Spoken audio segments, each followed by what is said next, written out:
Hi, this is the Cat's Library. I'll be your librarian today. This month I'm doing the Mermay Challenge, where I'm going to draw a mermaid every day for the month. Engage speed paint! Francesca Perry was an heiress. Pretty much every member of her family was an heir or heiress of something, and there were very few who had started a company or actually done something with their lives. When Fran had just turned 30, she inherited her first piece of property, which was a small ranch with hippocampi and kelpie.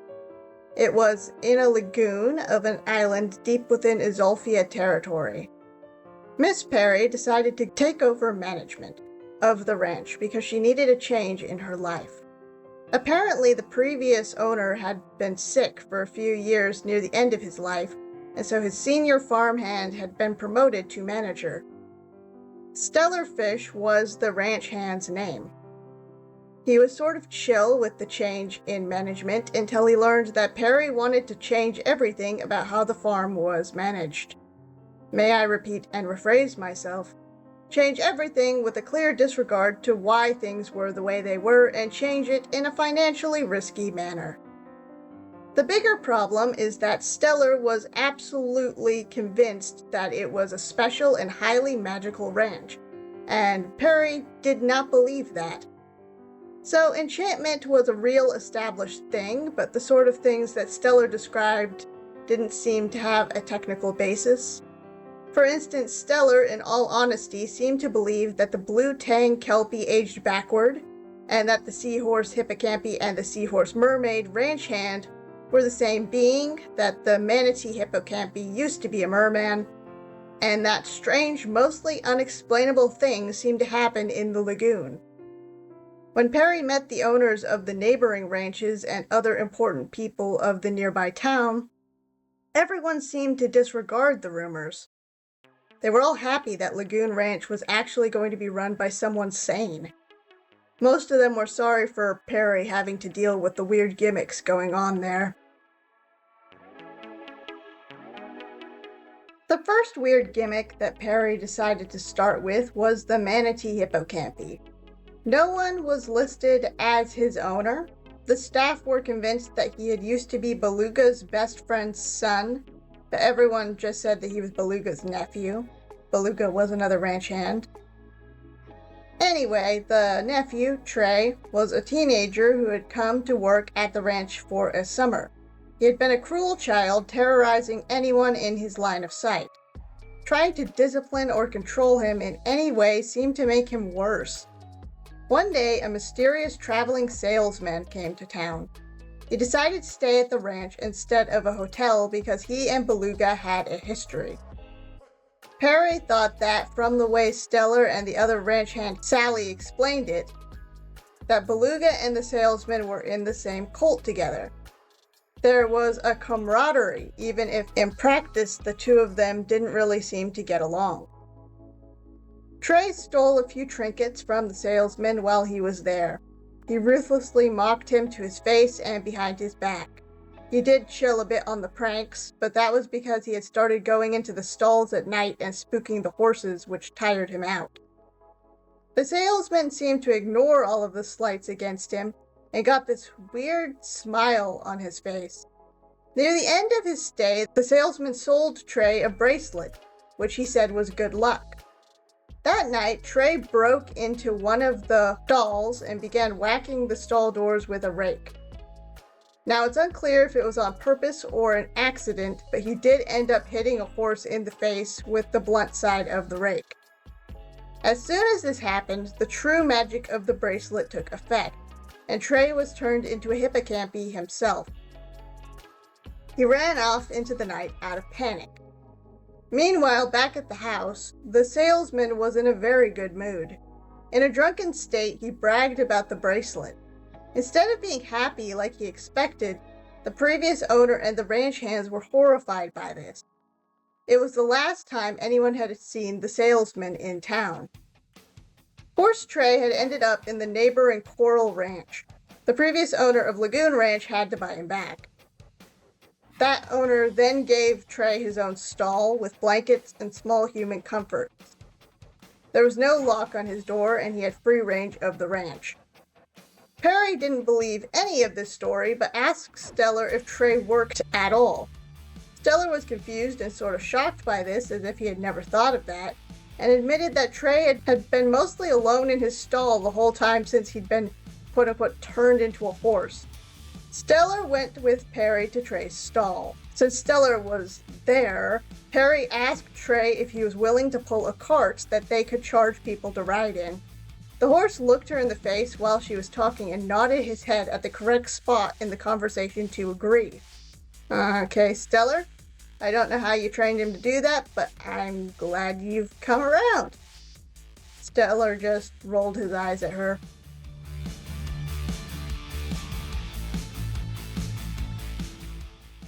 Stellar didn't need to be annoyed for too long, because less than a month later, Perry got indisputable proof that something supernatural was going on. She had been caring for this WhaleShark hippocampi at the time. It was unclear if Beluga or Perry herself actually owned him. Anyway, she was brushing the horse when he suddenly vanished. The water whooshed into the empty space where the WhaleShark used to be. Perry just stared at the place. Stellar walked up into the barn but stopped when he noticed Perry. Perry looked up. The WhaleShark just vanished? Stellar blinked and then he got a mischievous smile. Really? But that's not possible. There must be a logical explanation for this. Perry glared at him. Stellar chuckled. But in all seriousness, this happens all the time. Don't worry about it. A few days later, while Perry and Stellar were repairing a fence, the WhaleShark hippocampi unvanished back into the field. He had armor on from a war about 90 years before, and he had a cut on his leg that the vet later identified as from barbed wire. The WhaleShark had had many names, but was a famous war horse. He traveled through time and never stayed in one place or time for very long. He usually paid for his own room and board at the ranch by coming back with different armors or historical items in his saddlebags. One time he'd come back with drachma from ancient Greece. Perry began to actually accept some of the crazy stories that she'd heard around the ranch. Some of them were seeming more and more plausible. She was filled with wonder, but in the back of her mind she was thinking of a way to monetize some aspect of the magic.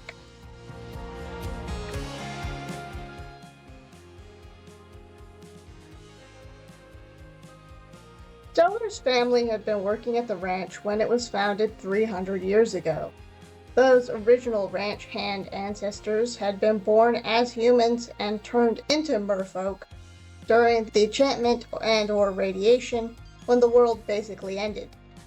Other than that fact, he was one of the most fascinatingly boring people Perry had ever met. He lived on site in a casita off the main house. He wasn't married. He was almost exactly Perry's age, born just one day younger than her. He had his own horse that lived at the ranch. Since he worked there, he had secured a discount with the previous owner on letting his horse stay there. It was considered good luck for mer people to own a horse with the same aquatic base as themselves. However, Stellar didn't believe in luck. He had chosen this horse because its leg was broken and it was going to be put down if Stellar didn't step in. Merfolk still put down horses with a broken leg, even though they were all in the water, so there was less trauma related to recovery than on land. After Perry came around to his way of thinking that this was in fact a magic farm, she realized that he was actually a highly logical person, even more than herself. If he hadn't basically grown up here, it would probably have taken him years to come to the conclusion that this was actually a magical place. It was very hard for Perry to change Stellar's mind about anything. So she started trying to change his mind on stupid things just to see him get frustrated.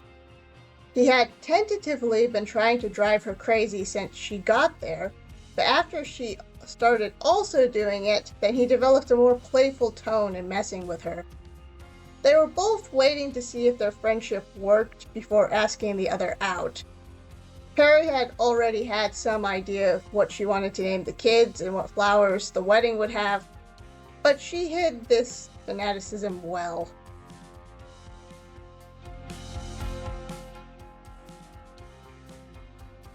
Sally also seemed pretty normal at first.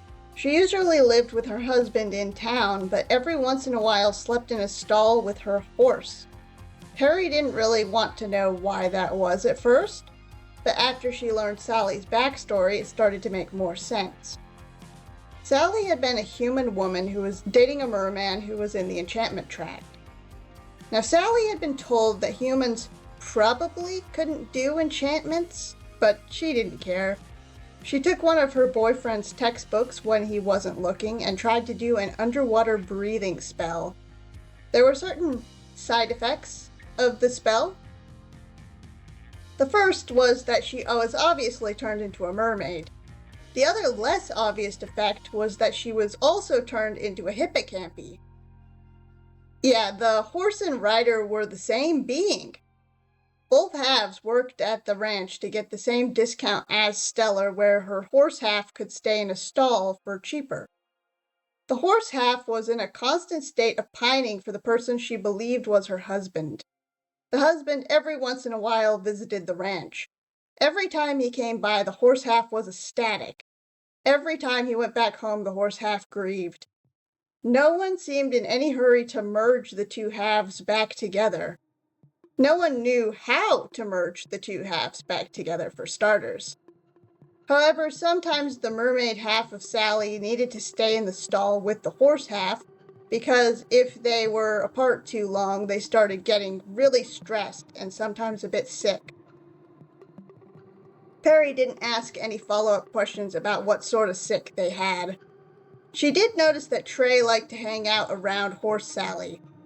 They both seemed to get along as intelligent horses who remembered being people at one point. Trey seemed to like her more than she liked him. While the gossip was juicy, Perry didn't think that she could find a way to monetize any of this. She decided to keep looking for a good subject.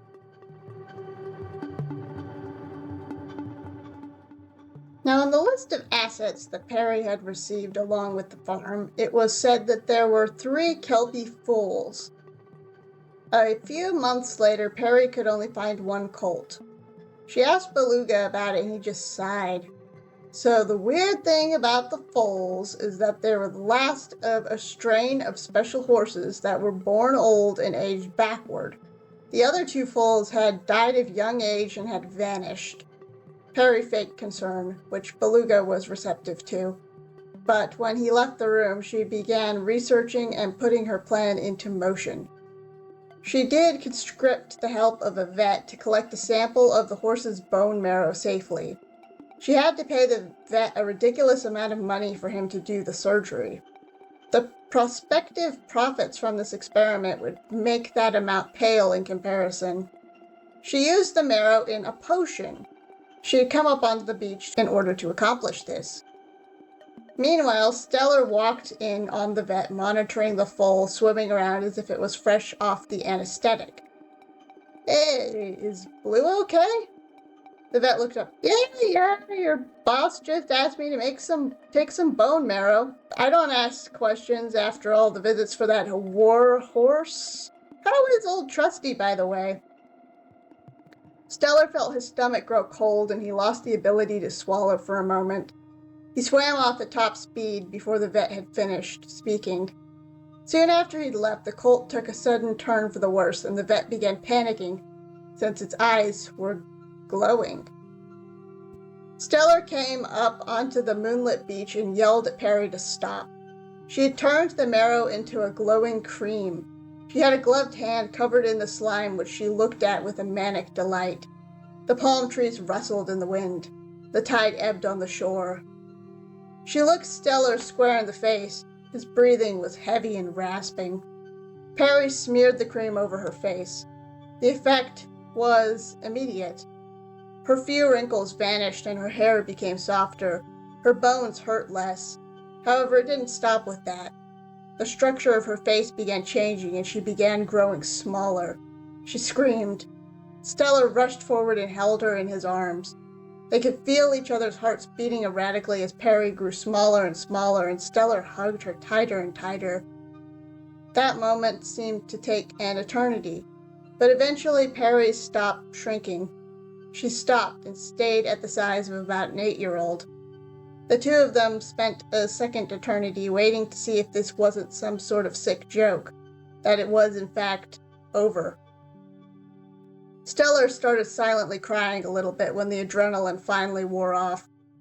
They couldn't think of anything to say to each other, and so they didn't. They just went back to the house and went to bed. The next morning they found out that the foal had survived, but was several months older than it had been before.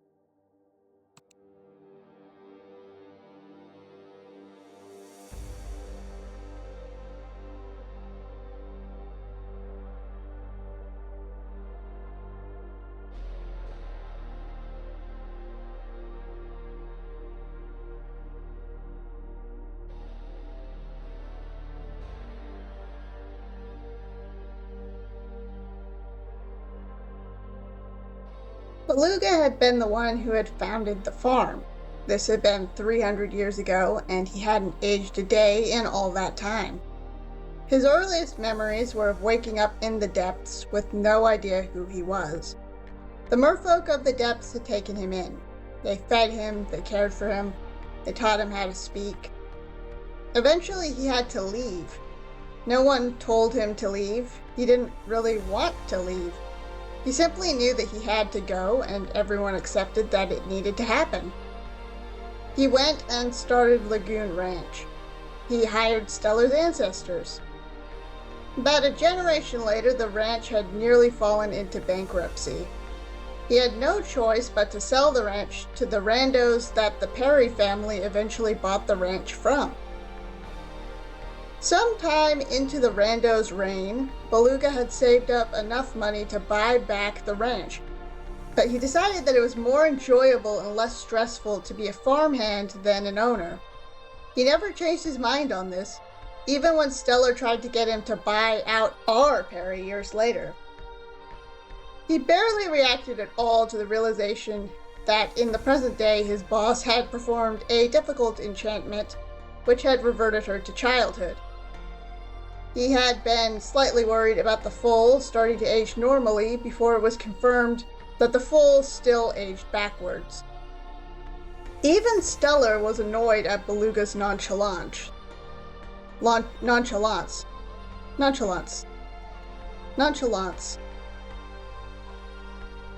Beluga just shrugged and offered to go to the depths to see what he could do.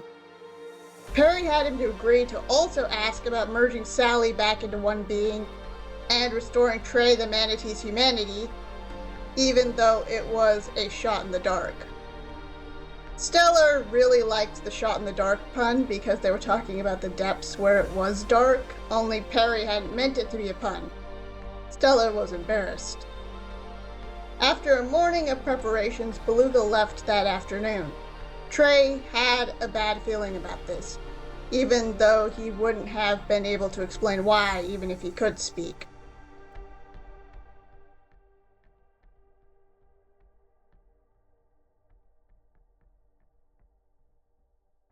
In the following week, waiting for Beluga to come back, there was a terrible typhoon that swept through the islands. A few days before the storm hit, everyone tied everything down that they didn't want to go flying. They made sure that the horses had enough food and water to last a few days. They made sure that the house was all stocked up. It was a busy and stressful time. Perry was glad of it because it gave her something to do and gave everyone else something to do besides pity her. No one on Lagoon Ranch was injured from the storm, and there was only minimal damage to the property. The day after the typhoon, everyone was out picking up debris and fixing the few minor broken things when the owners of Trench Ranch, which was 2 ranches down, swam up to Perry and Sally in a panic. They said they had gotten into an argument with their daughter the morning before the storm. She had taken her horse out for a ride along the canyon. They hadn't originally thought much of it because this was a few hours before the storm was supposed to hit. An hour before the storm, she still hadn't come back. Trench Ranch had sent out an impromptu search party but hadn't been able to find her in time. The owners begged Perry and Sally to volunteer some people to try to find their daughter, because even after the storm they still hadn't found her. Perry immediately called Stellar over and volunteered everyone. The owners were confused and suspicious that a child was ordering the farmhands around, and asked if this was Perry's daughter. Perry was all, yeah, sure, because she was too tired to get in an argument with these people, and it didn't seem like the time. Stellar was very concerned about this, but he didn't say anything. However, the downside to this lie was that the neighbors didn't want Perry to join the search party without her parents' approval, and so Perry dejectedly agreed to stay at the ranch and continue with the cleanup. Now even Sally was worried about her. A few days passed and no one found the girl. However, when everyone had mostly given up hope, she appeared at Lagoon Ranch. Stellar was the first to find her limping across the border of the property. She and her horse were half starved and exhausted. The girl rambled mostly incoherently, but it seemed like she had been lost in the depths. Mermaid Sally was the best at interpreting what the girl was saying. She thought that some of the things said were prophecies. The girl's parents came and apologized to their daughter. It sort of seemed like the girl forgave them and apologized to them in turn, but you could also make the case that she was so far gone that she didn't even realize they were there at all. After much deliberation, the girl's parents decided that their daughter should stay at Lagoon Ranch, since the people there seemed to have a better handle of what was going on with her. They promised to visit often. Perry didn't believe them, but the girl said something vague about them visiting 10 years and 15 years from now, that Sally interpreted as meaning that they would uphold their promise.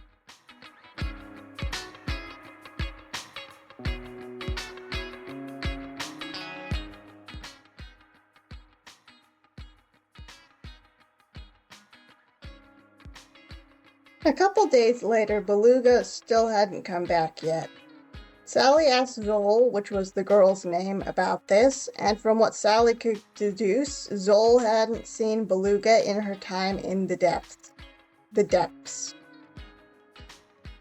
Trey, poor Sally, and Perry were very concerned about this. Stellar was very busy basically running the farm, since there were a lot of things that Perry couldn't do physically and socially. Mermaid Sally was busy with helping Zoll, Zoll's horse, which was also acting weird, and the blue Tang yearling, who was still in recovery. The WhaleShark hippocampi had vanished the day that Zoll had come in, and later that night had come back with nothing. Someone had taken his reins and covered him in war paint. He had a bite on the back of his neck that looked like it was from a wolf, according to Sally. No idea how he got that underwater. Perry was sitting on a bench or couch thing in the hallway contemplating life when Zoll's mom came up. "Tough day?" she joked.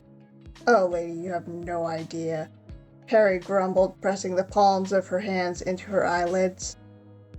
The other owner cleared her throat awkwardly. "Well, anyway, there's a show in town." She handed Perry a flyer. "It's this tuna guy. I think he was friends with Mr. Beluga a while back." Perry perked up somewhat. "Is that the guy who stole Trey the necklace that turned him into a hippocampi?" The woman blinked. "I don't keep track of all your gimmicks and the lore around here, but I think yes?" "Huh." Perry looked back at the flyer, which was a shell with the intermittent blinking lights that showed a silhouetted tuna merman tap dancing. "I might take you up on that offer." After Zoll's parents left, Perry went to the barn and told Trey and Horse Sally about the salesman coming back. The two of them had a conversation in horse language, which, to the best of Perry's knowledge, through asking multiple yes and no questions, meant that Trey was going to take her to the restaurant where the salesman was performing, and Horse Sally was going to stay behind. Taking two horses would be suspicious, and additionally, if something went wrong, then it would be better to have someone who knew where they were to come for them. Trey and Perry promised to talk to the salesman about merging Horse Sally back with a Mermaid Sally. It was a great show. Perry approached the salesman after it was over, and he immediately began laughing, but then stifled it at the sight of her. "Wow, ma'am, messing with immortality? Who even are you?" Perry swam back a bit. Did you hear about that from someone?" "No." Perry shrugged at this and then furrowed her brow. "There's a lot of people on my ranch that I just inherited who need help." Salesman rolled his eyes. "You'll grow up. Mermaid Sally will never agree to merge back. Warhorse is perfect. Backwards Colt is perfect. The Manatee thief will turn back when he finds true love or accomplishes a selfless act or something. I don't know what you need me for." A 30-year-old woman walked up, and salesman signed an autograph for her. Perry waited patiently for him to finish. "What about Beluga?" The salesman went awfully stiff at this. He didn't say anything. "He went to the depths to ask the people there about me," Perry said carefully. Salesman slumped and the smile dropped off his face. "I may know something about that, but we can't talk here. See me out back in about 20 minutes? Perry nodded in confusion, and the salesman continued meeting with his fans.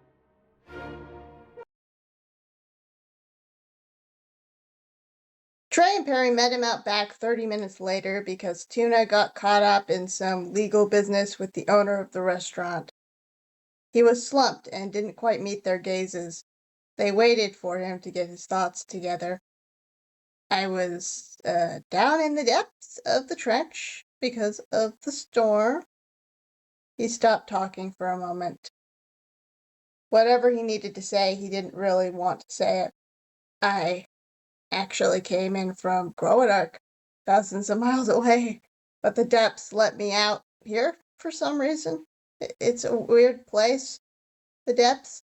I was one of the last people to see Beluga." Here Trey inhaled sharply, and Tuna looked at him sympathetically. "The depths merfolk told him to take a flower back to the ranch, and that this flower would restore someone to his true age. Beluga never aged. I've known him for 200 years. That's a long story, not the time. And he never aged."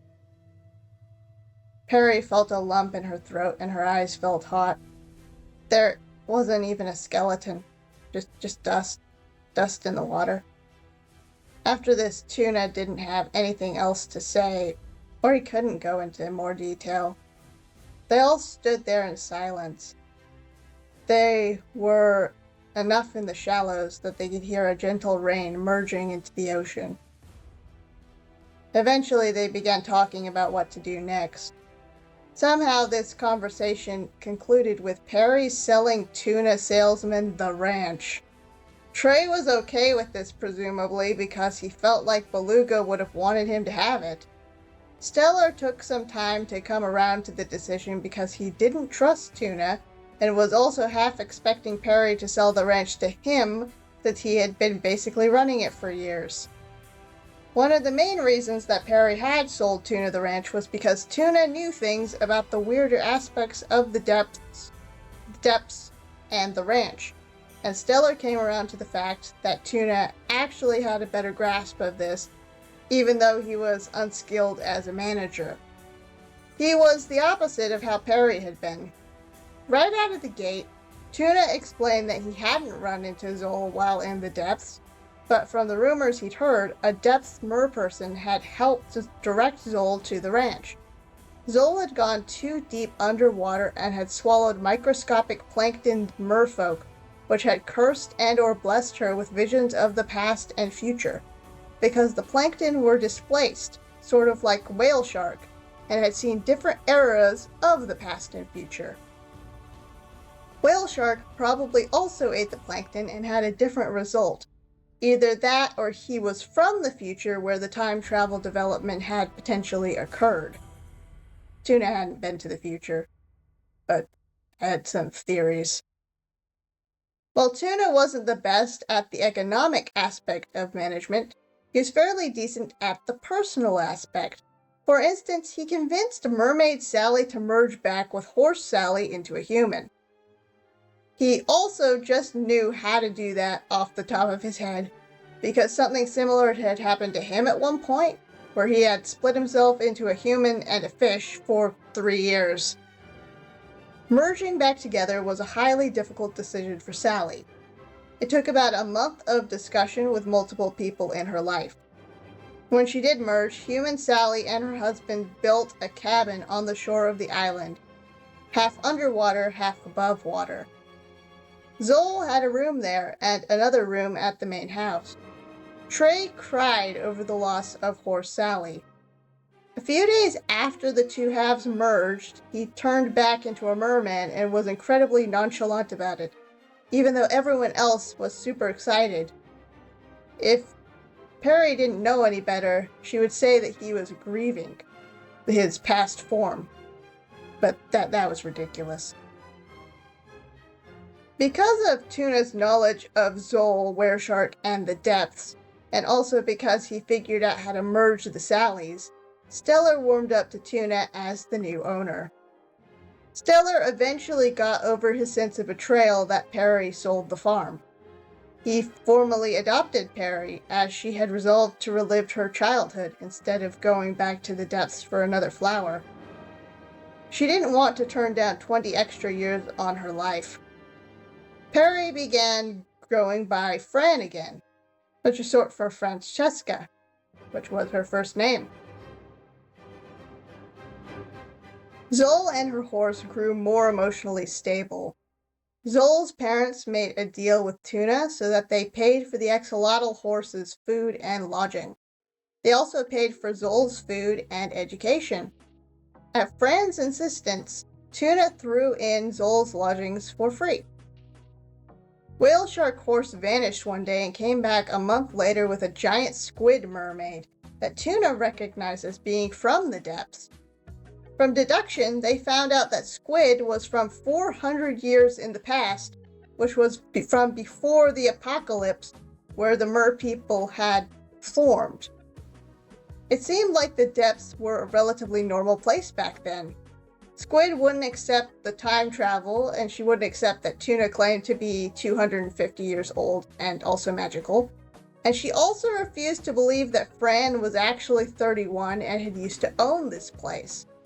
Upon hearing this, Fran couldn't help but laugh at the irony.